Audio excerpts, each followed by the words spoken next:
बिस्मिल्लाहिर्रहमानिर्रहीम। एक नेक बाप की मजबूर लड़की की सबक आमोज कहानी।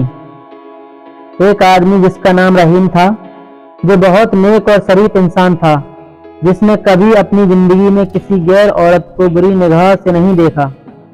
उस आदमी के घर की हालत बहुत खराब हो गई थी। नौबत यहाँ तक पहुँच गई कि घर में फाके हो गए। उस आदमी की एक जवान बेटी थी। जब फाके हद से बढ़ गए तो वह लड़की अपने छोटे बहन भाई को हालत देखकर बहुत परेशान होने लगी। उसके दिमाग में तरह तरह के सवाल उठने लगे।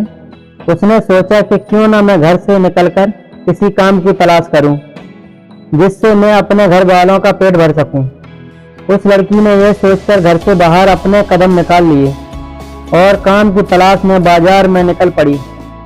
कभी किसी के घर में काम मांगने गई तो कभी किसी की दुकान में, मगर किसी ने उसे काम नहीं दिया।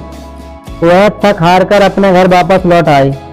कई दिन तक रोज जो है ऐसे ही काम की तलाश में घर से बाहर जाती और शाम को थक हार करके घर लौट आती। जब कहीं भी उसे कोई काम नहीं मिला तो वह लड़की गलत कदम उठाने पर मजबूर हो गई। दिल में इरादा करके घर से निकली कि आज मैं अपना शरीर बेचूंगी और कुछ खाना खरीदूंगी। वह लड़की घर से बाजार तक जा पहुंची। जिस्म बेचने लड़की वहां गई और लोगों को अपनी तरफ आकर्षित करना शुरू कर दिया। वह लोगों को अपनी तरफ आकर्षित करने की कोशिश करती रही, लेकिन किसी ने भी उस पर ध्यान नहीं दिया। ध्यान से दूर किसी ने उसकी ओर निगाह तक उठाकर नहीं देखा। लोग आते और उसकी ओर नजर उठाए बिना निकल जाते। इसी तरह खड़े खड़े लड़की को शाम हो गई। वह परेशान होकर घर से और घर की ओर कदम बढ़ाने लग गई। जब घर पहुंची तो अपने वालिद को परेशानी में देखा।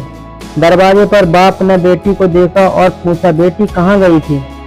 लड़की अपने वालिद की बात सुनकर उनके पैरों में गिरकर रोने लगी और माफी मांगने लगी, और फिर रो रो कर सारा माजरा बयान किया कि अब्बा हुजूर, मुझसे अपने आप भूख से बिलखते हुए भाई बहन की हालत देखी नहीं गई और मैं मजबूर होकर जिस्म बेचने गई थी, लेकिन एक भी आदमी ने मेरी तरफ नजर उठाकर नहीं देखा। पूरी बात सुनने के बाद बाप ने अपनी बेटी से कहा कि बेटा, तुम्हारे बाबा ने आज तक कभी किसी गैर औरत को आंख उठाकर नहीं देखा, तो यह कैसे हो सकता था कि कोई तुम्हें नजर उठाकर देखता। सबक, इसलिए अपनी गंदी निगाह किसी औरत पर मत डालो, क्योंकि नजर गर्म बीज होता है। जैसा बोओगे कल को वैसा ही पाओगे। आज आप अपने आप को खबरदार करेंगे तो कल तुम्हारी औलाद भी महफूज रहेगी। प्यारे दोस्तों, अगर आप लोगों को हमारी यह वीडियो पसंद आई हो और अगर आपको इस वीडियो से कुछ इल्म हासिल हुआ हो तो नीचे दिए गए लाइक बटन को दबाकर बराए मेहरबानी हमारे चैनल को सब्सक्राइब कर लें। जज़ाकल्लाह।